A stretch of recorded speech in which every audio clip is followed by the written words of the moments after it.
এই জালেমা মহিলা কি করলেন আপনি? এদেশের আলেম ওলামাদেরকে জেলখানায় দিয়ে রিমান্ডে দিয়ে উল্টা পাল্টা মামলা, এমন মামলা দিত যে ধর্ষণের মামলা দিয়েছে। আল্লামা সাঈদীর নামে দিয়েছে ধর্ষণের মামলা। যে মহিলাকে সাজিয়ে নিয়ে এসেছিল, আমি নিজে তো ছিলাম, অ্যাডভোকেট তাজুল ইসলাম। উনি জিজ্ঞাসা করছে যে মা, এই যে আল্লামা সাঈদী উনি কি আপনাকে ধর্ষণ করেছে? বলছে হ্যাঁ করেছে। তা আপনার সার্টিফিকেট অনুযায়ী আপনার বয়স এখন কত, কত সালে জন্ম আপনার? মেয়ে লোকটা বলছে আমার জন্ম 1975 সালে। ধর্ষণ করেছে কত সালে? 71 সালে। অ্যাডভোকেট তাজুল ইসলাম বলছিল যে মাননীয় আদালত এটা একটু লিখে নে, জন্ম 75-এ, ওরে ধর্ষণ করেছে 71-এ। ওইটা কি দুনিয়ায় না রুহের জগতে? এই ছিল দেশের মামলার অবস্থা। আমি তো নিজে ভিকটিম, আমি তো নিজে দেখেছি কত বড় মিথ্যা ওরা ছড়াতে পারে। সরকারি পিপি আমার বিরুদ্ধে যে কথাগুলো বলছিল 15 মিনিট একাধারে, 15 মিনিটেও যা বলেছে প্রত্যেকটা কথা মিথ্যা কথা।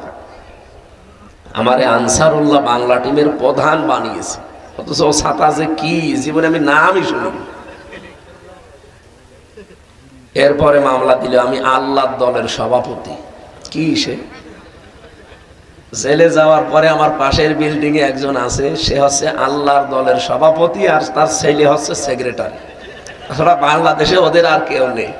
আজ 18 বছর জেলে তারা। আব্দুল মতিন একদিন দেখা করতে এসে বলছে, হুজুর আপনার নামে শুনলাম নাকি এই মামলা দিয়েছে, অথচ আমি হচ্ছে আল্লাহর দলের প্রধান। আরে দোস্ত এদিকে আসে, আপনি সে আল্লাহর ওলি, আপনার মামলায় আমি আজ 3 বছর ছেলে। আমি হচ্ছি সভাপতি আর আমার ছেলে হচ্ছে সেক্রেটারি। সারা বাংলাদেশে আমাদের আর কেউ নেই। এই দুই বাপ বেটাকে এই যে ভরে রেখেছি। তখন ছিল 15 বছর। তার মানে সরকার যেই দিন এসেছে তার পরের বছরেই মনে হয় ওরা নিয়েছে, বা তার 2-1 বছর আগেই হবে সে জেলখানায়, এখান থেকে চলছে। আর জঙ্গি নাম শুনলে তো তার কোনো জামিন নেই। কি আরম্ভ করেছিল? আল্লাহ রাব্বুল আলামিন বলেন কেন এগুলো করলো জানো? এই যে এবার আমি বলছি, আপনি মিলান তো। ফালাম্মা নাসুমা দুক্কিরু বিহি ফাতাহনা আলাইহিম আবওয়াবা কুল্লি শাই। যখন তারা আল্লাহর নির্দেশগুলো ভুলে গেল, আমি আল্লাহ তখন তাদের উপরে আমার যত নিয়ামতের দরজা আছে সব খুলে দিলাম। যে লোকটা 5 বছর আগে 5 বিঘা জমির মালিক ছিল, 5 বছরের ভেতরে সে 772 বিঘা জমির মালিক হয়ে গেল। ওরা তো মনে করছিল যে ওরে বাবা, এগুলো সব আমাদের মনে হয় আল্লাহ ভালোবেসেই দিচ্ছে। দেখেন ফাতাহনা, এর ফাইল সরাসরি আল্লাহ নিজে কর্তা। আল্লাহ বলেন আমি নিজে খুলে দিয়েছি আলাইহিম, তাদের উপরে আবওয়াবা কুল্লি শাইইন। বাবের বহুবচন আবওয়াব, দরজা। যত বরকতের, যত আনন্দের, যত উল্লাস করা যত দরজা ছিল সব একটা একটা করে খুলে দিলাম। ওয়ালা ইয়াহসাবান্নাল্লাযীনা কাফারু আন্নামা নুমলি লাহুম লিয়াজদাদু ইসমা আন্নামা নুমলি লাহুম খায়রুল লিআনফুসিহিম ইন্নামা নুমলি লাহুম লিয়াজদাদু ইসমা ওয়া লাহুম আযাবুম মুহিন। হে নবী, কাফেররা কি ধারণা করে যে তাদেরকে আমি যা দিচ্ছি দিনের পর দিন, এগুলো মনে হয় ওদেরকে ভালোবেসে দিচ্ছি? না, আমি এগুলো ওদের দিয়েছি যেন ওদের পাপের বোঝা আরো পরিপূর্ণ হয়ে যায়। একেবারে বাস্তব কথা বলবো। আপনাদের নোয়াখালীর কোথায় বাড়ি আমি জানি না, এই যে ওবায়দুল কাদের,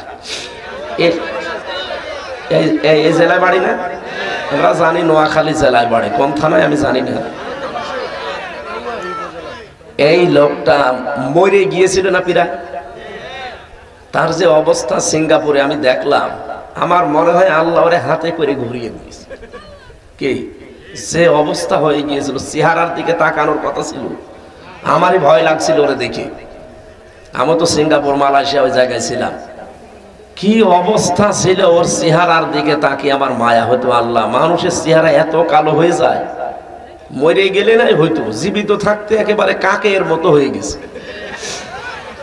এই লোকটা আমার মনে হয় যদি আল্লাহ হেদায়েতের কপালে থাকতো তো ওই সময় তওবা তিল্লা করে অন্তত সব বাদ দিয়ে যে কয়টা দিন আর দুনিয়ায় আছে আল্লাহ বিল্লাহ করে কাটিয়ে দিত। কিন্তু না, ও একটু সুস্থ হওয়ার পরে ওর বৃদ্ধি আরো বেড়েছে। এতদিন যে গোনা করেনি এরপরে ওর গোনা আরো বেড়ে গেছে। কত নায়িকা নাকি তারে ঘুম পাড়াতে যেত রাত 12টা পর্যন্ত, এখন সব ভিডিও আকারে প্রকাশ হচ্ছে। আপনি মানুষ দেখে আসলেন যে আমি মরণের আজরাইল দেখে আসলাম, এরপরে একটু সুস্থতা আল্লাহ দিল আর আপনি নারী নিয়ে মদ নিয়ে আর এমন কোন কাজ আপনার ভাই আর আপনি করেননি। কথাগুলো বোঝেন তো? আমি যেহেতু জোরে কথা বলতে পারছি না, এই কাটা কাটা কথাগুলো বোঝে। কত নিচে নেমেছিল লোকটা, ভিডিও দেখলে এখন কত নিচে মানুষ নামে। পশু পাখিও তো অত নিচে নামে না। আপনি আজরাইল দেখে কালো কুচকুচে হয়ে গিয়েছিলেন, আপনি বাঁচবেন সে ভরসা কারো ছিল না। বাংলাদেশে সবাই বিশ্বাস করেছে আপনি মরে যাবেন, আর আপনাকে আল্লাহ হাতে ধরে ফেরত দিল, আর আপনি এসে জেনা মদ আর ইসলামের বিরুদ্ধে কি করতেন? এই কাজগুলো করে আপনি শেষ করে দিয়েছেন। এতগুলো কাজ করার পর ও মনে করতো যে আল্লাহ মনে হয় আমাকে এগুলো ভালোবেসে আবার দিয়েছে। এমন জায়গায় আল্লাহ ওর পাপের বোঝা পৌঁছিয়ে দিয়েছে। ওয়ালাহুম আযাবুম মুহিন, আল্লাহ বলেন আমি তাদের জন্য অপমানজনক শাস্তির ব্যবস্থা করলাম। কি অপমান করেছে আপনি বলেন? ওই যে বলছিল না যে ভাই এই বাংলাদেশ না পৃথিবী তাদের জন্য সংকীর্ণ হয়ে গেছে। 257টা রাষ্ট্র দুনিয়ায়, একটা রাষ্ট্র রাজি হয়নি এই কালো বস্তাকে, এই ময়লার বস্তাকে নেওয়ার জন্য। কেউ রাজি না। এতদিন স্বামী স্ত্রীর পরিচয় দিত, সে একটু দয়া করে রেখে দিয়েছে, কিন্তু এখন আন্তর্জাতিক যে চাপ ও মনে হয় পারবে না, কারণ ওর বিরুদ্ধে এখন আমেরিকা লেগে গেছে। একটা কথা মনে রাখবেন, আমেরিকার পক্ষে আমি না, কিন্তু ওই শয়তানরা যাদের বিপক্ষে লাগবে সে যেই হোক তারে একেবারে তিলে তিলে শেষ করে দেবে। দাদা বাবু তো টের পাচ্ছে না, অত গরুর প্রসাব খাওয়া মানুষ, ও মাল এখন টের পাবে। 7 সিস্টার যদি ভেঙে 7 ভাগ হয়ে যায়, 7টা দেশ আরো বেড়ে যাবে। সারা দুনিয়া কন্ট্রোল করার জন্য ওর হাতে মেশিন আছে। ইসরায়েল থেকে যে মেশিনগুলো নিয়ে এসেছিল এই দেশের আলেম ওলামা, বিশেষ করে বড় বড় রাজনীতিবিদ যারা, তাদেরকে ঘায়েল করার জন্য আমি নিজে দেখেছি রিমান্ডে, মাটির নিচে ওই ঘরে সেট করা। আপনি অনেকে মনে করছে আমি এখন চাঁদাবাজি করি, রাত 2টার পরে যে চাঁদা চাই এটা জানে কি করি গো? আরে বেটা, রাত 2টা আপনি পায়খানায় বসে বসে কি করেন কমনে তাকান, ওরা ওইটাও দেখতে পায়। হ্যাঁ, আমি নিজে দেখেছি। এত উন্নত মেশিন ওরা নিয়ে এসেছিল, সেই মেশিনগুলো এখন যারা দায়িত্ব আছে ওরা কাজে লাগাচ্ছে। আমি ধরা পড়ার পরে আমার বাড়ি থেকে ওই সাতক্ষীরার মাওলানা আমিরুল ইসলাম বেলালি, নাম শোনেননি? ওনার কাছে কেউ জানে না এই সিমটা যে কিনেছে, কেউ জানে না কার নামে কেনা তাও জানে না। উনি একটু কল দিয়েছে, অডিও কল, যে আমির হামজাকে বলবা ও যে জামাত ইসলামের যোগ দিয়েছে, ও যে রোকন হওয়ার জন্যে অন্তত ফরম নিয়েছে, এটা যেন ও সরাসরি না বলে। ও আল্লাহ, এই কথাটা সকালবেলা দেখি রিমান্ডে এসে আমার ভিডিও দেখাচ্ছে। কি গো, আমার বাড়ির লোক মাওলানা বেলালি সব একসাথে, মনে আছে যে এই যে কিভাবে কথা বলছে, সব কথাগুলো বাংলায় রেকর্ড করে আমার শোনাচ্ছে। প্রথমে ইংরেজিতে, এরপর ওটা ডাবিং করে বাংলায়। তার মানে এই কথা শুধু এখানে না, এরা ইসরায়েলে আমেরিকায় বসে বসে এগুলো করছে, ওইটা ডেলিভারি দেয় বাংলাদেশে। এই জন্য এই দেশে আমরা কেউ ওই সময় নিরাপদ ছিলাম না। আপনি পায়খানায় বসে বসে কোন দিকে তাকাচ্ছেন, ওরা ওখানে বসে বসে দেখতে পায়। এত উন্নত মেশিন নিয়ে বসে আছে, আর আপনি গাইবান্ধায় জজের কাছে চাঁদা চান, নারায়ণগঞ্জে বন্দরে রাত 2টার পর যে ব্যবসায়ীর কাছে চাঁদা চান, মনে হচ্ছে কেউ জানে না। কে বলেছে জানে না?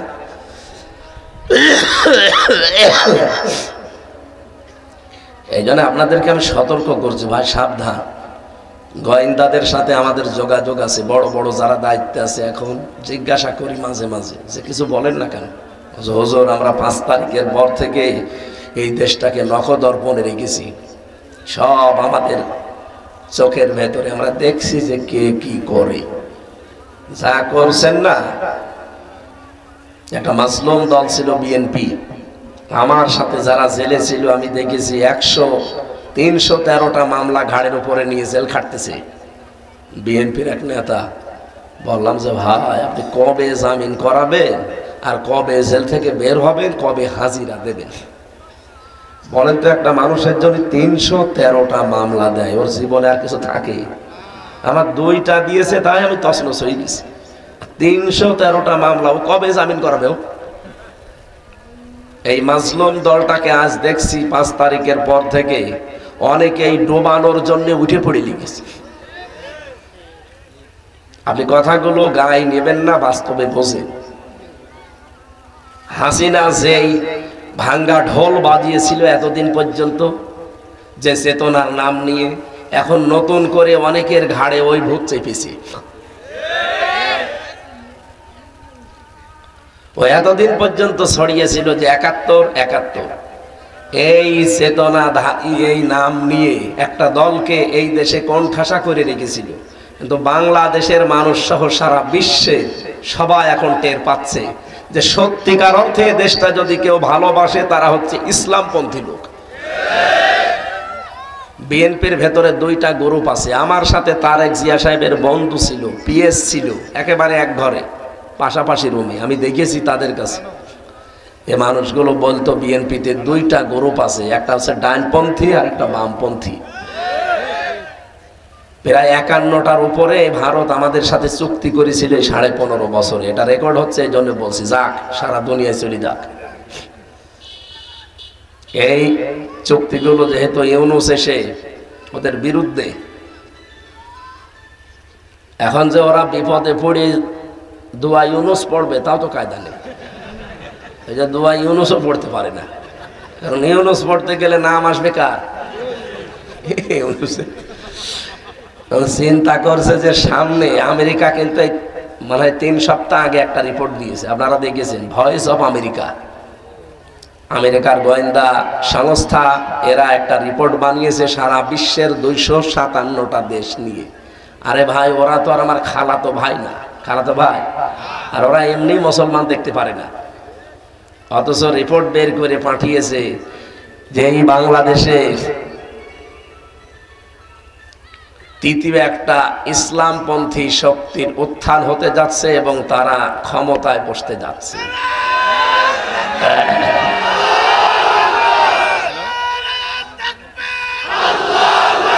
আরেকটু বলি,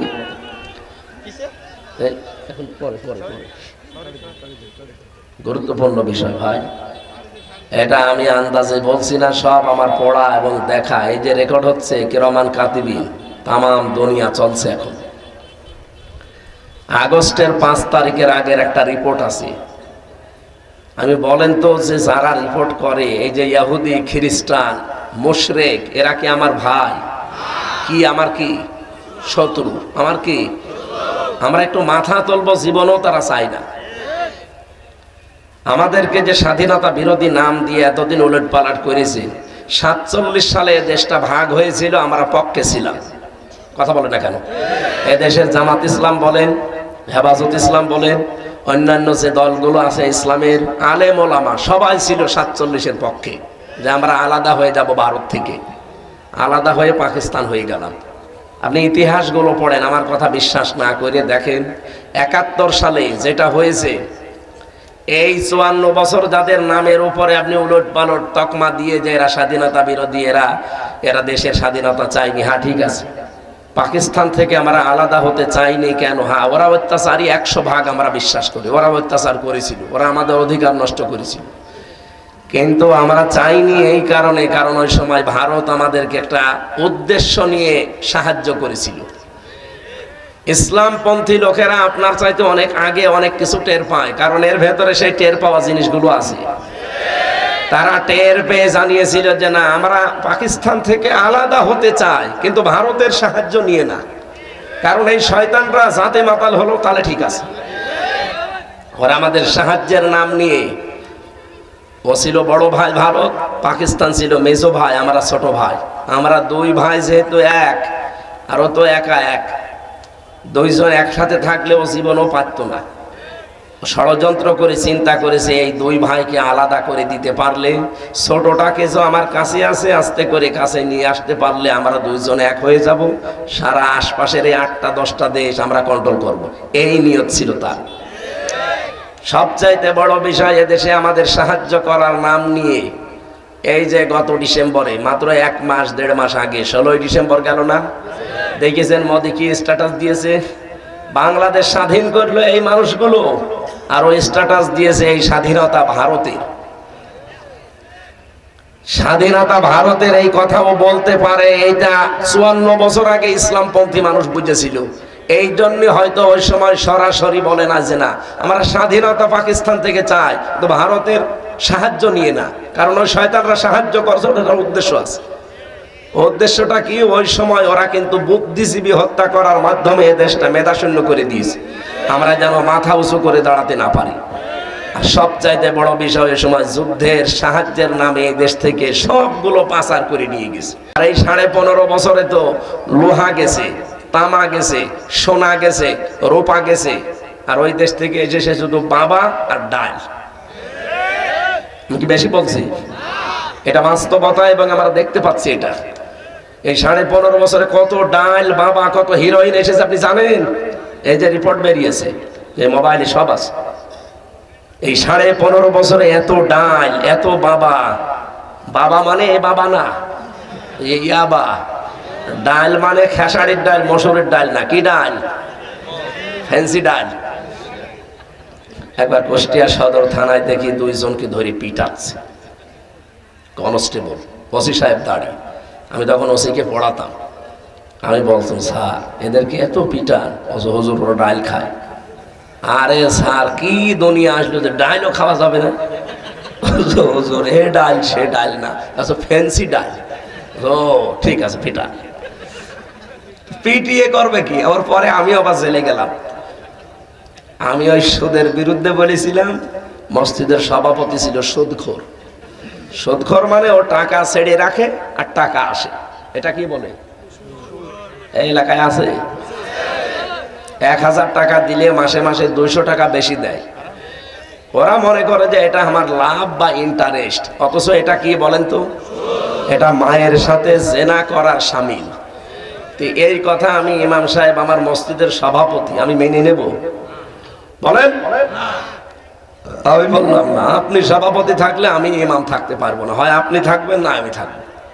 আমার বলছে পিসকে হুজুর বেশি বোঝো, দিল আমার শিবিরের নাম দিয়ে ধরিয়ে। আর সেই সময় তো শিবির ধর নাস্তা কর, রক কাটা পার্টির নাম দিয়ে চালিয়ে দেয়। এই বাংলাদেশে শিবির কোনোদিন কারো রক কেটেছে যদি প্রমাণ দিতে পারেন, আমি মাহফিলেও আসবো না কোনোদিন। কিন্তু যারা এই ট্যাগ লাগায়, তারা যে রক কাটে, তারা যে ছুরি দিয়ে মানুষকে কোপ মারে, আমি নিজে দেখেছি। আমার সাথে যে লোকটা জেলে ছিল, এই কথা শোনেন ভাই, কথা শোনা লাগবে ভাই, এমনি আমি কথা বলতে পারছি না। এই ছেলে, এটা বিশ্বজিৎ, নাম শোনেননি নাকি? এলাকায় নাম শোনেননি? বিশ্বজিৎ একটা হিন্দু ছেলে, একে যে কপিয়েছিল, আমার সাথে ওই ছেলেটা জেলে ছিল। শাওন, ফাঁসির আসামি, এখন 30 বছর জেল খাটা লাগবে। আমি বললাম যে আপনি, আমার রাইট আসছিল, প্রতিদিন ওই যে গণনা করে যেত, এসে এসে কান্নাকাটি করে যে আমি আমার জীবনটা নষ্ট করে ফেললাম এই নেতাদের কথা মতো। বিশ্বজিৎ কিন্তু বারবার বলেছিল যে ভাই আপনি কিসের শিবির, কিসের জামাতের নাম বলেন, ওগুলো তো আমি চিনিই না, আর আমি মুসলমানও না। যদি বিশ্বাস না করেন আমার জিনিসপত্র দেখেন। তারপরও আমরা মানি নাই, ওরে আমরা একেবারে কোপের পরে কোপ দিয়েছি। কি হইল? এখন আমার মা বাবাও আমার আর খবর নেয় না, তারা আমার পরিচয় এখন আর দেয় না, কারণ আমি গরিবের ছেলে। 2 নম্বরে যাদের কথা মতো এই কাজ করলাম, সেই নেতারা এখন আর আমার খোঁজ নেয় না। আমি ফাঁসির আসামি ছিলাম, এখন আমার যাবজ্জীবন দিয়েছে। 30 বছর আমার জেল খাটা লাগবে। আমি 22 বছর বয়সে জেলে ঢুকেছি, 30 বছর, কত বছর হবে? 52 বছর পরে বের হয়ে আমি কি করব? বিয়ে শাদীও করতে পারলাম না, দুনিয়ার জীবনটা একটা মানুষকে কোপ দিয়ে শেষ। সুতরাং এটা প্রমাণ কিন্তু হয়ে গেছে, যারা এই তকমা লাগান যে শিবির রগ কাটে, যারা তকমা লাগায় তারাই কাটায়। শিবির জামাত কোনোদিন রগ কাটে নাই, আরো মানুষের রগ কেটে গেলে রগ জোড়া দিয়ে দেয়। শেষ পর্যন্ত যে কথাটা তুলছিলাম এই কথাটা বুঝিয়ে নেই। বলেন তো, এই যে বাবা ডাল এই জিনিসগুলো আসে আমার শিবির বলে যে ধরিয়ে দিয়েছে পুলিশ, তো ওই সময় এমন পিটানো পিটিয়েছে আমার এই সমস্ত হাতগুলো আমি আর সোজা করতে পারতাম না, এত পিটানি দিয়েছিল। শেষ পর্যন্ত জেল থেকে বের হলাম। জেলে যাওয়ার পরে দেখি ওই 2 জন আল্লাহর ওলি একেবারে আমার পাশের রুমে। জেলার এসে বলছে, এই গাজার গাছ লাগিয়েছে কি? ওদেরকে গাঁজা খাওয়ার জন্য, ডাল খাওয়ার জন্য পুলিশ জেলে দিয়েছে। ও শয়তান, এত বড় শয়তান, জেলে যাওয়ার পরে টবের ভেতরে গাঁজার গাছ লাগিয়েছে। আমাদের নিয়ে আসলেন কি করে? আদালত থেকে আসার সময় আমার তো লোকজন আছে, বন্ধু বান্ধব, তারা ওই গাঁজার বীজ দিয়েছিল।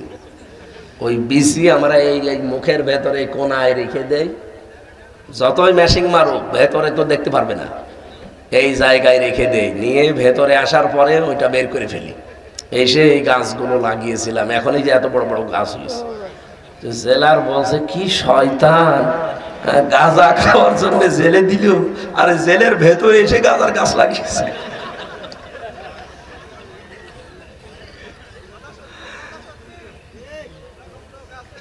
আরে ভাই, আমি নিজে দেখেছি, ওখানে তো দেখেছি, আবার কাশিমপুরেও দেখলাম। জেলার এসে আশ্চর্য, কি গো আমি দেব করে এর সরকার গাঁজা খাওয়ার জন্য পুলিশে ধরে জেলে দিল, জেলের ভেতরে গাঁজার গাছ লাগায়, এর আমি পাঠাবো কোথায়? আর এ তো আরো সে পাঠানো ছাড়া উপায় নেই। জেলারটা হিন্দু তো বলছে, ও তো আর আরস বিশ্বাস করে না, বলছে স্বর্গে। দেবদুলাল বলছে, এর স্বর্গে পাঠানো ছাড়া হুজুর এ গাঁজা খাওয়া ছাড়বে না, যদি স্বর্গে চলে যায় তাহলে হয়তো গাঁজা আর খাবে না। আমি ওই সময় দেখেছিলাম মানুষগুলো অত্যাচার, জুলুম, নির্যাতন করে, যে বাস্তবতা যা দেখতে পাচ্ছি, ঠিক আমি এই 54 বছরে, আমার তো 33 বছর, আমি যাই দেখছি লেখাপড়া করে, আমার তো লেখাপড়া বাংলাদেশে আর নেই, অন্তত অনার্স মাস্টার্সের উপরে। দেশে তো আর কি এমফিল আছে, ও তো একা একা পড়া লাগে, পিএইচডি আছে একা একা করা লাগে, এরপরে আর নেই। অন্তত বিশ্ববিদ্যালয় আমি শেষ করি, যা দেখলাম এই দেশ থেকে লোহা পাচার হয়ে যায়, তামা পাচার হয়ে যায়, স্বর্ণ পাচার হয়। আমি ভারতের এই আশপাশে সব প্রদেশে ঘুরেছি, কারণ মাহফিল থাকতো ওই দেশে, এখানে হইতে দিত না। তো এই 54 জেলা বা 54টা থানা, জেলা না বাংলাদেশের 64টা, প্রায় জেলায় 144 ধারা। তো কি করবো, তখন বাধ্য হয়ে যেতাম এই কলকাতা, আসাম, এই আশপাশ যতগুলো প্রদেশ আছে সবগুলোই ঘুরতাম। দেখেছি এই দেশ থেকে মানুষগুলোর কি ব্যবসা চলছে, 15.5 বছর আরো বেশি। এরা লোহা নিয়ে, তামা নিয়ে, স্বর্ণ নিয়ে, রূপা নিয়ে চলে যায়, আর ওখান থেকে পাঠায় বাবা আর ডাল। এই 15.5 বছরে গোপন চুক্তি হয়েছিল প্রায় 51টার উপরে। যেহেতু মোদি দাদা দেখতেছে আমার বউ আমার কাছে চলে এসেছে, এখন এই চুক্তিগুলো তো ইউনুস রাখবে না, করা যায় কি? আর এই দেশে যারা ইসলামপন্থী, জীবনও ওরা আমার কথা মানবে না। এখন চুক্তিগুলো ধরে না রাখলে ওদের বিশাল লস হয়ে যাবে। এই জন্যই তো বলে যে ফেনী, এটা পাশের জেলা ফেনী না, বলে যে ফেনীটা ঘট করে কেটে দিতে পারলে চট্টগ্রাম আমরা নিয়ে নেব, তখন আমাদের ব্যবসা করা সহজ হবে। আরে দাদা, আপনি কি যৌতুক নেবেন? আর মেয়ে তো পালিয়ে গেছে, যৌতুক কিসের? পালানো মেয়ের তো বিয়ে আমরা মানি না, এই কথা বলেন না কেন? পালানো মেয়ে বিয়ে আমরা মানি না, দরকার হয় মেয়ে আমাদের দিয়ে দেন, আমরা আল্লাহর কাছে পাঠিয়ে দিই। কিন্তু ও মেয়ে যা বেরিয়ে চলে গেছে, ও মেয়ে আমরা আন নেব না, আমাদের একটা মান সম্মান। হ্যাঁ, অবৈধ বিয়ে 1, 2 নম্বর পালানো বিয়ে। এখন ওরা চিন্তা ভাবনা করছে, আমি সতর্ক হওয়ার জন্য বলছি ভাই, চিন্তা ভাবনা করে দেখেছে যে না, এই দেশে বিশেষ করে মুসলমান যারা, খাঁটি মুসলমান যারা, প্র্যাকটিসিং মুসলিম, এদেরকে জীবনও আপনি কাবু করতে পারবেন না। আরে ভাই এই দিকে তাকিয়েই তো আমিরে জামাতে কথা বলেছিল যে দেশটাকে মন থেকে ভালোবাসে হয় সেনাবাহিনী নাই জামাত ইসলাম, ঠিকই তো বলেছি। আর এইটা নিয়ে আপনি তলপাড় করে ফেললেন, হ্যাঁ আমাদের কোনো দাম নেই। দাম তো নেই। বিএনপির ভেতরে গ্রুপ দুইটা, একটা ডান একটা বাম। এই ডান গুলো যায় একাজ, ডান গুলো যেটুকু আছে, এই যে লুৎফুজ্জামান বাবর আমার পাশে জেলে ছিল, আমি দেখেছি তা এই লোকটা ডানপন্থী। বামপন্থী যে কয়টা আছে ডানপন্থীদেরকে ওরা কিনতে পারবে না, বামপন্থীদেরকে ওরা অলরেডি টপ দিয়েছে যে তোদেরকে আমরা চেয়ারে বসিয়ে দেব, আমাদের এই চুক্তিগুলো যেন ঠিক থাকে। আর বামপন্থী যেগুলো তো আল্লাহ রসুলও বিশ্বাস করে না, এই জন্যই তো বলে যে শরিয়া আইন আমরা বিশ্বাস করি না, কোরআনের সাথে রাজনীতির সম্পর্ক নেই। কথা বলছে না কেন? ওরা বেশ ভালো জাতে মাতাল হলো তাহলে ঠিক আছে। এই এবং এই উগ্রপন্থী হিন্দু যারা গরুর পোশাক খায়, আমরা খাই গরুর দুধ আর ওরা মৌত। এই শয়তানগুলো এখন এদের উপরে ভর করে দেখেন এই 15.5 বছরে আওয়ামী লীগ সেই হাসে কথা বলতো, সেই মুখে কথা বলতো, এখন কিছু বামপন্থী এদের ভেতরে যেগুলো আছে ঠিক ওই ধাঁচে কথা বলছে। 54 বছরে তকমা লাগিয়ে লাগিয়ে লাগিয়ে শেষ করে দিয়েছে, পারে নাই। আরে ভাই এখন আপনার নতুন করে কি সাগান দিল যে এরা যুদ্ধ অপরাধী, এরা দেশ চায়নি। 15 বছর তো আপনার সাথে আমরা ছিলাম, কিছু তো বললেন না।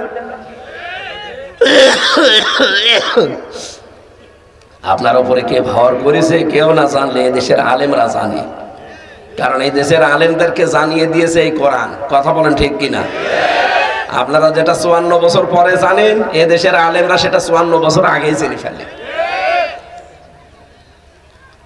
এই জন্য বাম যাই কয়টা এগুলো যেহেতু পা দিয়েছেন, ওরা কিন্তু ব্যবহার হয়ে গেলে ছুড়ে ফেলে। সবার আগে দেশ, দেশই যদি না থাকে তখন আমি মাথা রাখবো কোথায়? কথা বলে না কেন? এই জন্য মাওলানা মামুনুল হক জেলখানায় 3 বছর এক ঘরে ছিলাম আমরা, বারবার বলতো হামজা যদি বাইরে যেতে পারি এই টুপি নিয়ে আমিন জরি বলা নিয়ে, বুকে হাত বাঁধা নিয়ে না, কার আকীদা খারাপ কার আকীদা ভালো সব বাদ, আগে দেখবো যে দেশটা কি করে টিকিয়ে রাখা যায়। এই জন্য ঐক্যবদ্ধ হব। এই জন্য দেখেন সব আলেম ওলামা এখন এক হয়ে যাচ্ছে, চরমনায়ের পীর পর্যন্ত এক হয়ে গেছে। এখন বলছে আকীদা মাকিদা পরে, আগে দেশটা বাঁচিয়ে নেই। এই দেশে এখন ইসলামের পক্ষে একটা করে বাক্স যাবে। আপনারা এখন যারা আছেন ইসমাইলের ভূমিকা পালন করবেন, যারা আছে এই দেশের দায়িত্ব নেওয়ার জন্য ইব্রাহিমের ভূমিকা পালন করবে। আপনারা যারা আছেন ইসমাইলের ভূমিকায় আসবেন। ইব্রাহিম ইসমাইল যখন এক হয়ে যাবে, ফালাম্মা আসলামা ওয়া তাল্লাহু লিল জাবিন, দুইজনে যখন এগ্রি তখন আল্লাহর বিধান পালন করা সহজ হবে। সুতরাং এই দেশে আল্লাহর বিধান কায়েম করতে হলে শুধু টুপি মাথায় দেওয়া লোক হলে হবে না, যারা আল্লাহ বিশ্বাস করে তাদের লাগবে। কে ক্ষমতায় যাবে কে যাবে ওটা না, আমরা চাই যে এইটা যাক। এটা যদি আপনার কাছে রাজনীতি মনে হয়, হ্যাঁ এটাই আমার রাজনীতি। এটা যদি আপনার কাছে ধর্ম ব্যবসা মনে হয়, হ্যাঁ এটাই আমার ধর্ম ব্যবসা, কারণ আমি এইটা চাই। এটা চান না আপনারা? ইব্রাহিমের পক্ষে যদি একটা ব্যাঙ প্রসাব করে তার প্রসাব পাক হয়ে যায়, আমি হয়তো জীবনে কিছু করতে পারবো না, কিন্তু এটার পক্ষে আছি। ওই যে বললো না যে 151 জন যদি একবার শুধু বলে হ্যাঁ এদেশে সুদ থাকবে না, ঘুষ থাকবে না, জেনা থাকবে না, মারিং কাটিং থাকবে না, চাঁদাবাজি থাকবে না, এগুলো বন্ধ করার জন্য কিন্তু ওয়াজে হবে, আইন লাগবে। আর ওইটার সামনে আল্লাহ আমাদের দেখিয়েছেন। আগস্টের 5 তারিখের আগে খ্রিস্টানরা রিপোর্ট দিয়েছে, ইহুদিরা, যে এই দেশে মাত্র 100 জনের 15 জন চায় যে কোরআনের বিধানে দেশে কায়েম হোক। তার ভেতরে এই অধ্যক্ষ সাহেব একজন। এইরকম মানুষ কতজন?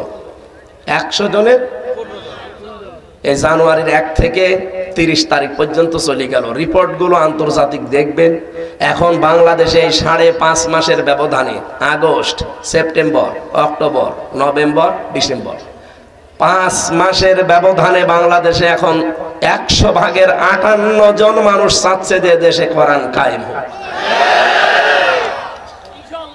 হিন্দু পর্যন্ত আপনি দেখেন, এই গোবিন্দ পরামানিক, এরপরে সুব্রত বালা, এই যে গাইবান্ধায় একজন হিন্দু পুরোহিত ঠাকুর, এগুলো কি সব আমাদের কি মুসলমান? আর এরা কি আল্লাহর ওলি? এরা বাস্তবতা দেখে বলছে না। এদেশে 54 বছর তো দেখলামই, কিন্তু আমরা নিরাপদে থাকতে পারবো যদি এদেশে কোরআনের বিধান আসে। চিন্তা করে দেখেছেন, একটা হিন্দু এ কথা বলতে চাচ্ছে যে কোরআনের বিধান যদি আসে আমরা নিরাপদে থাকতে পারবো। সুতরাং আমরা এইটা সামনে দেখতে পাচ্ছি।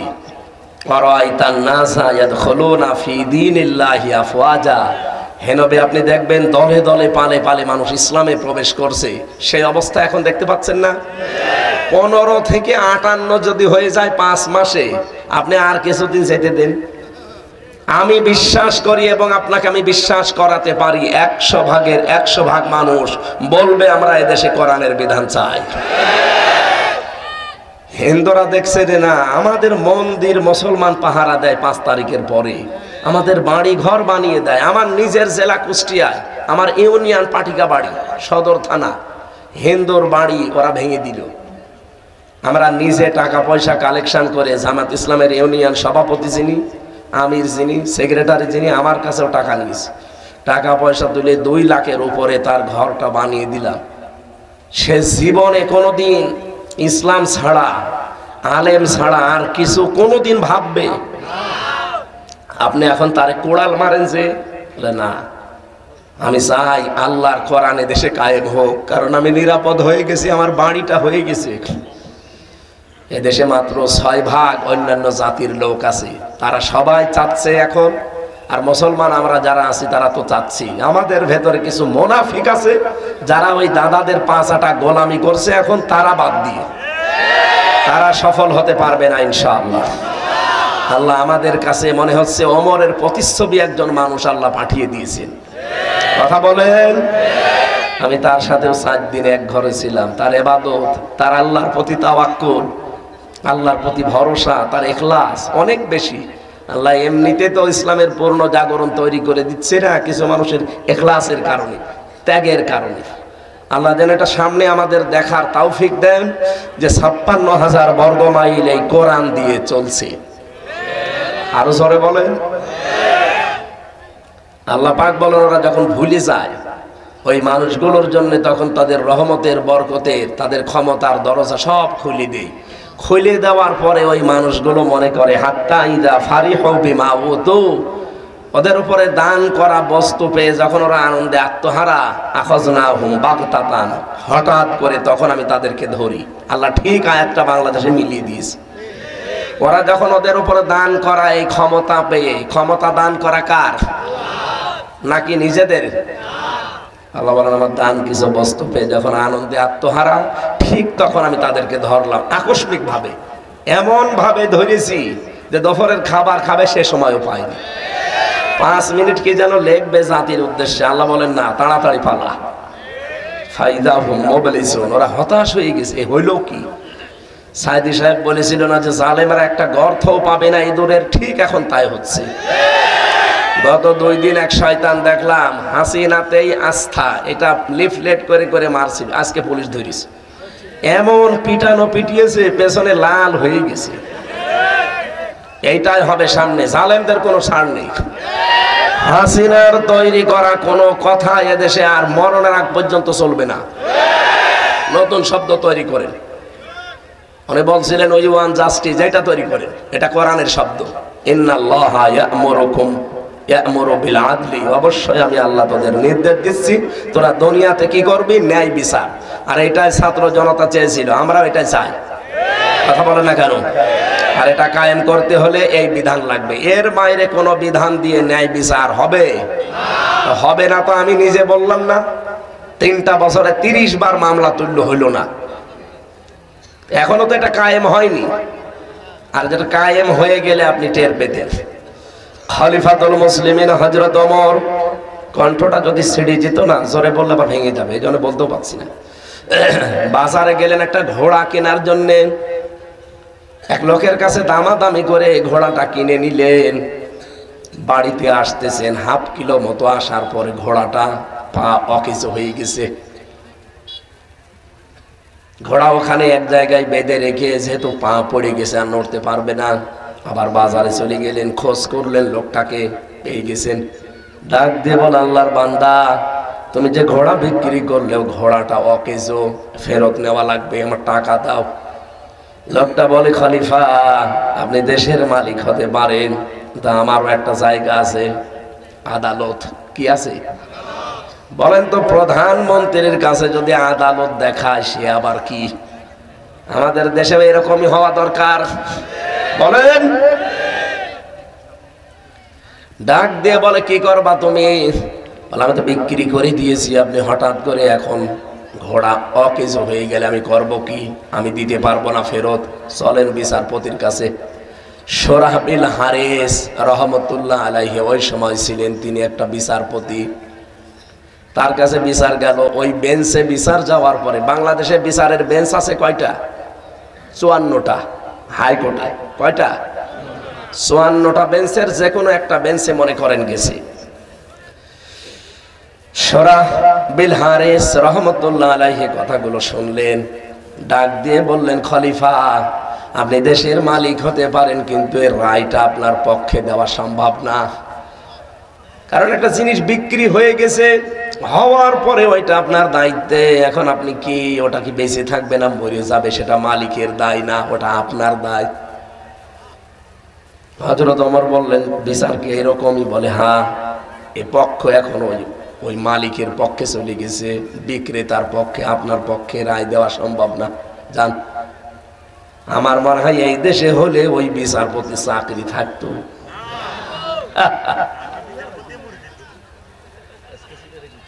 এসকে সিনহা কোথায় আছে আজ? ওদের মন মতো যারা বিচার করেছিল তাদেরকে ওরা মাথার উপরে রাখতো, এই যে কালা মানিক। কিন্তু আল্লাহ ধরেছে, কলার পাতা শুয়েছে, গলায় গামছা দিয়ে টেনে এনেছে, ওর বিসি উড়ে গেছে। আমি বানিয়ে বলছি না, আমি এই গাজীপুরে ছিলাম কয়েকদিন আগে। আমি যেই কারাগারে, যেই ফাঁসির কন্ডেম সেলে ছিলাম, যেই 17 নম্বর রুমে, ওই শয়তান নাকি এখন সেই রুমে আছে। কারারক্ষী ওয়াজ শুনতে এসেছিল, এসে বলছে, হুজুর ওই শয়তান আমার আন্ডারে আছে, ওরে বেঁধে রাখবে সবসময়। বলছে, হুজুর ওর বিসি নেই। বিসি দরকার নেই, ও বিসি দিয়ে বসে কি করবে? ওর বউ চলে গেলেই ভালো, শয়তান বিসি দিয়ে কি করবে?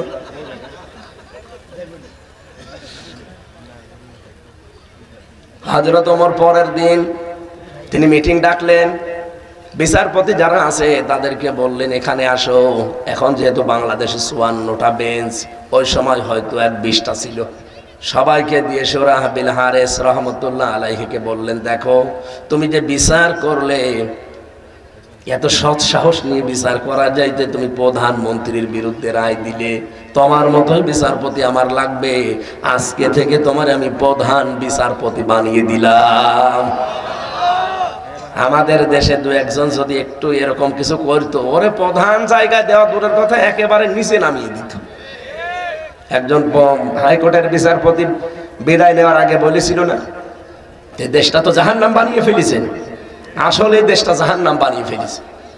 আপনি দেখেন, এই দেশটায় যদি সত্যি আল্লাহ কোরআনের বিধানটা কায়েম করে দেয়, আর বহির্বিশ্ব থেকে যে চাপগুলো আসছে যদি আমরা মোকাবেলা করতে পারি, জনগণ ঠিক থাকলে পারবো। দেখবেন 56,000 বর্গ মাইল একটা মিনি জান্নাত হয়ে গেছে। আর এইটা দেখার অপেক্ষায় আমার এই চোখ আছে। আমি অসুস্থ পড়ে থাকতাম হাসপাতালে, জোর করে উঠে চলে এসেছি। কথা বলা একেবারে নিষেধ, মুখে টেপ মারার কথা, তারপরও জোর করে বলতেছি। আল্লাহ যেন এই উদ্দেশ্যে, এই কষ্ট, এই স্যাক্রিফাইসের কারণে বাংলাদেশে ইসলাম কায়েম হয়েছে, এটা দেখে মরার তৌফিক দেন। ফাকতি আদাবিরুল কওমিল্লাযিনা যালামু, আল্লাহ বলেন জালেমদের শিকড় কেটে ফেলা হয়ে গেছে।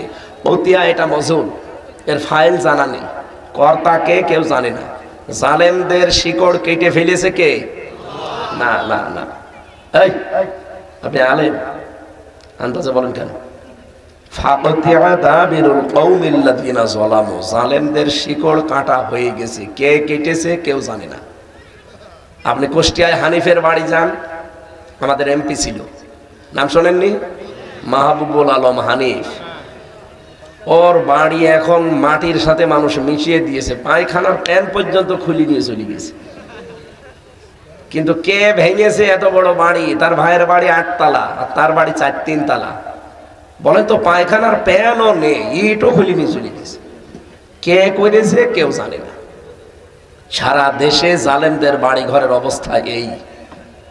আপনাদেরটা আছে? এটা নেই। সেদিন কিশোরগঞ্জে এক নেতার বাড়িতে গিয়েছিলাম। 15 বছরে কি দাপট ছিল তার, যে দেখি বাড়িটা এখন পায়খানা, 8-9 জন করে ঢুকতেছে, কেউ এদিকে কেউ এদিকে কেউ এদিকে কেউ এদিকে, মনে হচ্ছে জামাতবদ্ধ টয়লেট চলছে। আমি আবু জেহেলের বাড়িতে গেছিলাম, কাবা শরীফের পাশে, ওটা জাতীয় টয়লেট। কি ইন্টারন্যাশনাল টয়লেট না ওইটা? আমাদের ঢাকার যে বাড়িটা মানুষ আবেগে চোমা খেত, আপনি যে দেখেন ওইটা এখন ঠিক আবু জেহেলের বাড়ির মতো। ওইটা হয়তো সাজানো গোছানো, আর এটা ওইরকম না, এটা নষ্ট। এটাও 4-5 জন করে যাচ্ছে, একবারে পোশাক, মনে হচ্ছে জামাতবদ্ধ পোশাক চলতেছে।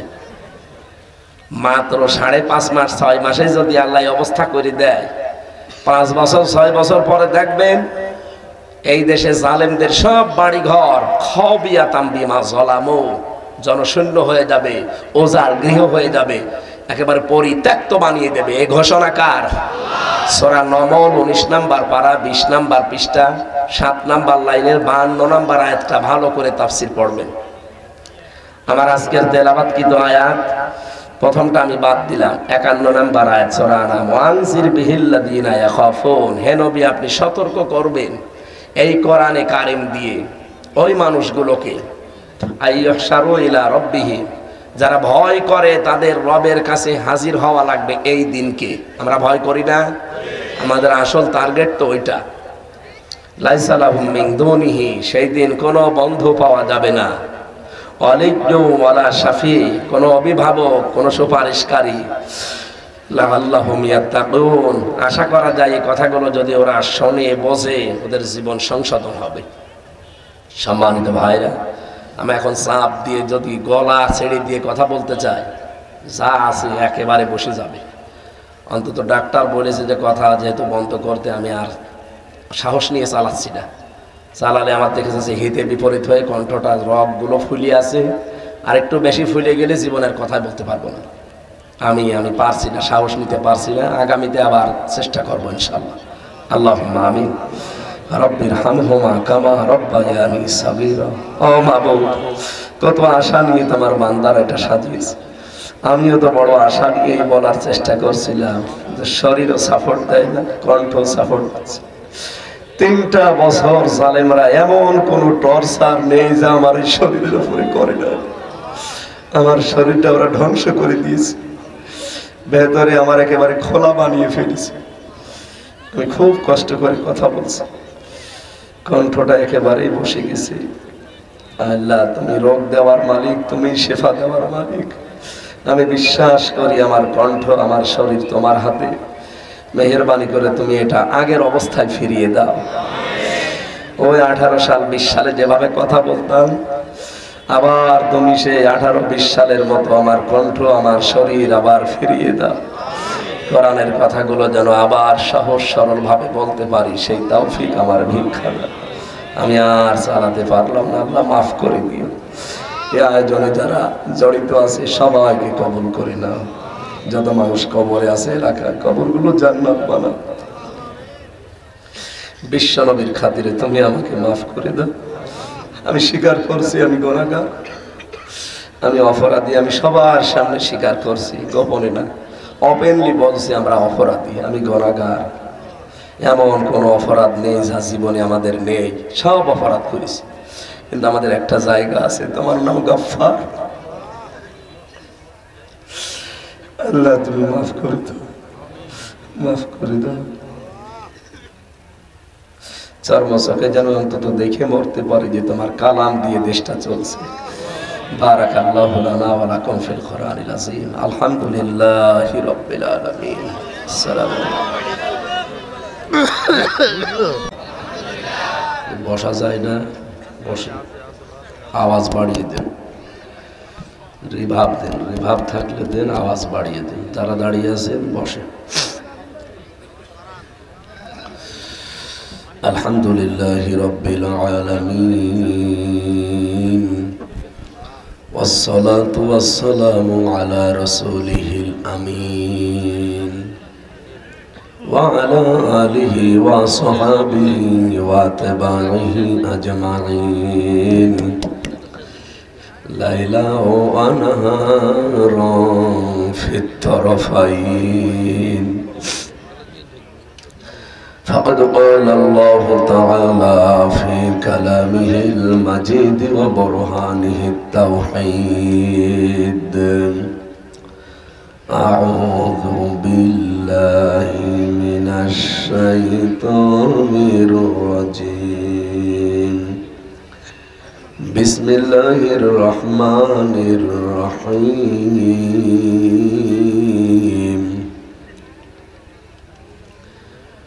قل لا أقول لكم عندي خزائن الله ولا أعلم الغيب ولا أقول لكم إني ملك إن أتبع إلا ما يوحى إلي قل هل يستوي الأعمى والبصير أفلا تتفكرون وانذر به الذين يخافون أن يحشروا إلى ربهم ليس لهم من دونه ولي ولا شفيع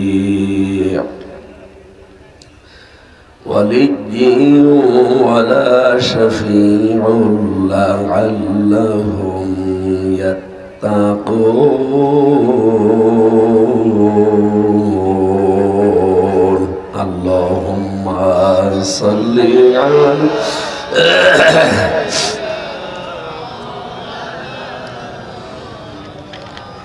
وعلى سيدنا مولانا محمد بلغ العلا بكماله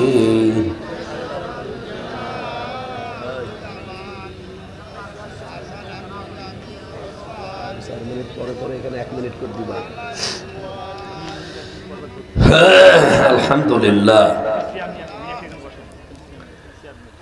এটা নোয়াখালী জেলা কোম্পানিগঞ্জ থানা চর কালীচর ফকিরা মাদ্রাসা প্রাঙ্গণে খালি এই জায়গাটায় ঘেমে গেলে গলা বসে যাবে আবার উত্তর পূর্ব চরকালী আদর্শ যুব সংঘের উদ্যোগে ফরকানিয়া মাদ্রাসার 11তম সারাদিন ব্যাপী চলছে এটা তাফসীরুল কোরআন মাহফিলের স্বনামধন্য সভাপতি জনাব আমিনুল্লাহ জনাব হাজী সুলাইমান আল্লাহ রাব্বুল আলামিন দুইজনকে কোরআনের জন্য কবুল করেন আমিন। এই কিসের আওয়াজ দিয়েছে? কানে লাগবে আওয়াজ, আওয়াজ বাড়িয়ে দিন, বাড়ান।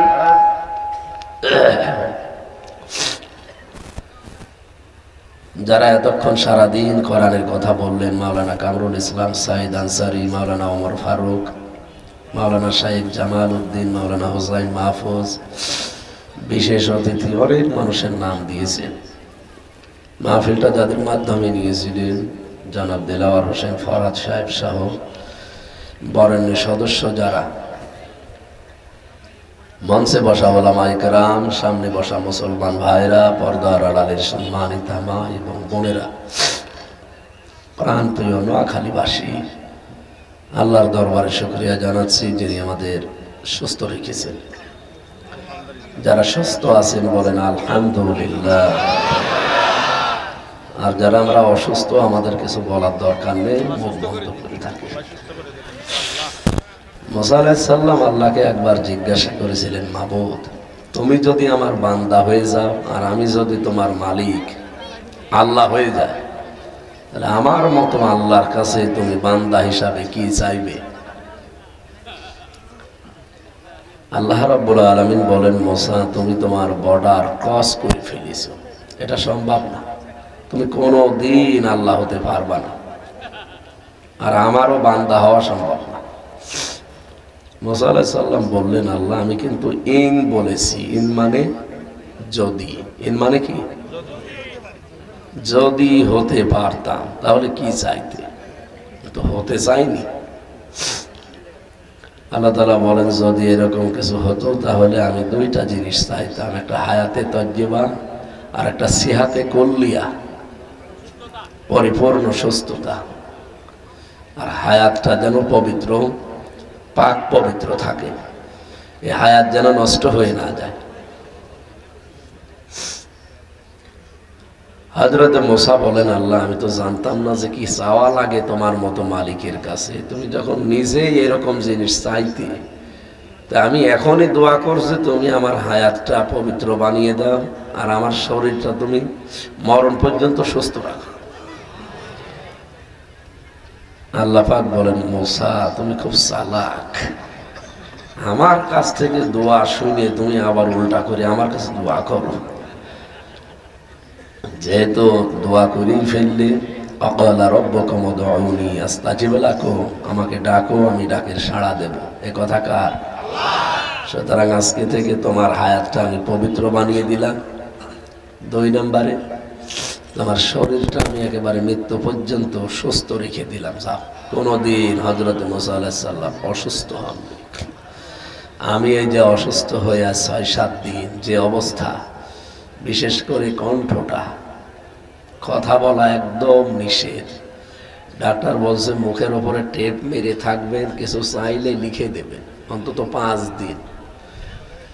এবার এই যে যারা উল্টাপাল্টা কথা ছড়া, যা দাওয়াত নিয়ে আসলো না, এই শরীর কি আমার হাতে? বলেন, ডাক্তারের কথা শুনি আমি যদি আজকে বাড়ি শুয়ে থাকতাম, এখানে কমিটি যে কয়জন আছে কি গালি দিতেন বলেন তো। আর হুজুরের তো 14 গোষ্ঠী উদ্ধার করে ছাড়তেন। তো হুজুর যে পারে না, 3টা বছর জালেমরা এমন কোন টর্চার নেই যে আমার শরীরে করেনি, সব করেছে। খাওয়া দাওয়া বন্ধ করা থেকে শুরু করে রিমান্ডে এবং ফাঁসির ওই কন্ডেম সেলে ওদের যা ভালো লেগেছে তাই করেছে। আমি যে বেঁচে আছি এই তো ভালো। আমি তো শেষের দিকে ভেবেছিলাম যে না, আমার মনে হয় আর বের হওয়া হবে না, কারণ ওরা তো আরম্ভ করেছে। কত মানুষ মরে গেল আমার সামনে, লাশ হয়ে হয়ে বের হয়ে চলে যেত। যে বলেন তো ওই জায়গায় আশা করা যায় যে আমি বের হব? আর এই জালেমা কোনোদিন পড়িয়ে যাবে কোনোদিন কল্পনাও করেছি? হঠাৎ আল্লাহ যে ফেলে দিল, এটা তো ফেলে দিয়েছে কে? আজকে যে বাড়িতে ছিলাম ওই মুরব্বী বলছিল যে ওদেরকে আল্লাহ ফেলে দিয়েছে। আমার আজকের যে তেলাওয়াতকৃত আয়াত 50-51 নম্বর আয়াত সূরা আনামের, এর 44-45 নম্বর আয়াতের ভেতরে এদের ক্ষমতা হারানো, শুধু এদের না, কিয়ামত পর্যন্ত যারা জালেম তাদের যে ক্ষমতা হারানো এবং ক্ষমতায় তাদেরকে দেওয়া আল্লাহর একটা উদ্দেশ্য আছে। আমরা কয়েক মিনিটের ভেতরে এই কথাগুলো শিক্ষার জন্য শুনতে চাই। যেহেতু শরীরের অবস্থা ভালো না, মাঝে মাঝে একটু ডিস্টার্ব হলে কিছু মনে করি না, একটু মেনে নিয়ে।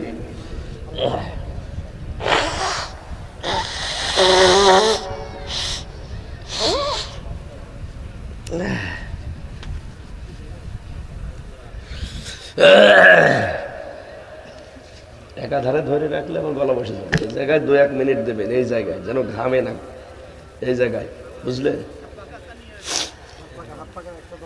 আসলে তো নিষেধ আশা। বলেন তো, ডাক্তার যদি বলে মুখের উপরে টেপ মেরে কোনো জিনিস চাইলে লিখে দেবেন, সেই অবস্থায় মাহফিলে আসা ঠিক? তা আপনারা নিজেরাই বলছেন না, আমি না আসলে কি হইতো? মানুষ কি আশ্চর্য, খালি নিজেরটা দেখে। কারারক্ষীরাও দেখতাম এই ঝামেলা করতো, ওরা নিজেরাই বলতো হুজুর আপনার কোনো দোষ নেই, আমরা জানি। তো দোষ নেই তো সিসি ক্যামেরা দিয়ে রেখেছেন, 24 ঘন্টা তালা লাগিয়ে রাখেন, একটু ছেড়ে দেওয়া যায় না? আমাদের হাত বাঁধা। যে বিচারপতির কাছে মামলা ছিল এই 3 বছর, 3 বছর 30 বার মামলা তুলেছিল, সিএমএম কোর্ট, জজ কোর্ট, হাইকোর্ট, না, লাল দাগ দিয়ে বসে হবে না। অথচ আগস্টের 5 তারিখের পরে এই মামলা শুধু তুলতে দেরি, মামলা জামিন না, পুরা খারিজ করে দিয়েছে। যে কয়টা মামলা ছিল প্রত্যেকটা বলছে কি দেখে বিচার করবো, এ কোনো মাল আছে যা, সব খারিজ করে দিল। আপনাদের এই পাশের জেলা চাঁদপুর না, চাঁদপুরে বাড়ি বিচারকের। আমি বলতেও গেলাম যে মাননীয় আদালত, এটা তো 3 বছর আপনার কাছে ছিল, তখন তো বললেন না যে কিছু পাওয়া যাচ্ছে না, হঠাৎ করে এখন আপনি কি বলেন? এইটাই বলতো যে হুজুর আমার হাত বাঁধা ছিল। কি ছিল? কিচ্ছু করতে পারিনি, এখন আমার হাত খোলা আছে, এখন আমি ন্যায় বিচার করে দিলাম। আমিও জানতাম সেই প্রথম দিন যে আপনার কোনো দোষ নেই, কারণ সংসদ ভাঙা এটা কিন্তু কোনো হুজুরের দ্বারা সম্ভব। যে বোমা মেরে উড়ানো যায় না, আর কেডা বলে কাছে নিয়ে গেছে, তারে পুলিশ ধরে বোঝায় আমি আমির হামজার ওয়াজ শুনে উদ্বুদ্ধ হয়ে সংসদ ভাঙতে এসেছি, এই হিসাবে আমারে ধরে 3 বছর জেলে দিল। শয়তান পর্যন্ত আমার মনে হয় যদি শোনে এইটা হাসবে, একটা কথা হল। অথচ মামলার আয়ু থেকে শুরু করে যারা টপ টু বটন জড়িত সবাই আমারে বলতো হুজুর কোনো দোষ আপনার নেই, আমরা জানি। সবাই এক কথা বলেন, আমারে ছেড়ে দিন না কেন? না, এইটা আমাদের ম্যাডামের নিষেধ। কোথায় আপনার সে ম্যাডাম? স্বামীর বাড়ি চলে গেছে। অঘোষিত স্বামী, এটা ঘোষণা দেওয়া যাবে না, কারণ এই স্বামীর বাড়ি কেউ যদি পরিচয় দেয় যে ওইটা তার স্বামী, তারও ঈমান চলে যাবে। কারণ দাদা তো ফুল হাতা, দাদা ফুল হাতা না, না হাফ হাতা? আমরা হাফ হাতা, আর ফুল হাতার সাথে হাফ হাতা জীবনে বিয়ে হবে? ও যদি বিয়ে করতে চায় দাদা এই বয়সে শেষের দিকে এসে, তাহলে ওরে মুসলমানি দেওয়া লাগবে। আরো পাকা মোতা ছাওয়া মুসলমানি দেবেন, আপনি হাজাম পাবেন কোথায়? যে হাজাম দিয়ে দেবেন, ও হাজাম তো আর দেখে কাটতে পারবে না, চোখ বন্ধ করে কাটা লাগবে। শেষে দেখা যাচ্ছে আগা কাটতেছে, গোড়া কেটে ফেলছে। দাদা জীবনের মতো বিয়ে করার স্বাদ মিটে যাবে। দাদার স্বাদ এমনও মিটে গেছে, এই যে ডোনাল্ড ট্রাম্প, এই লোকটা 20 তারিখে জানুয়ারি শপথ নিয়েছে। আজকে কয় তারিখ? ফেব্রুয়ারির 3 তারিখ, মাত্র 13 দিন আগে শপথ নিয়ে জানিয়েছে যে ভারতের 16 লাখ মানুষ আমার দেশে আছে, সব আমি ফেরত পাঠাবো। আস্তে আস্তে পাঠাচ্ছে। দাদার এখন ধুতি খুলে যাচ্ছে, বিয়ে করার স্বাদ তো মিটেই গেছে। এই জন্য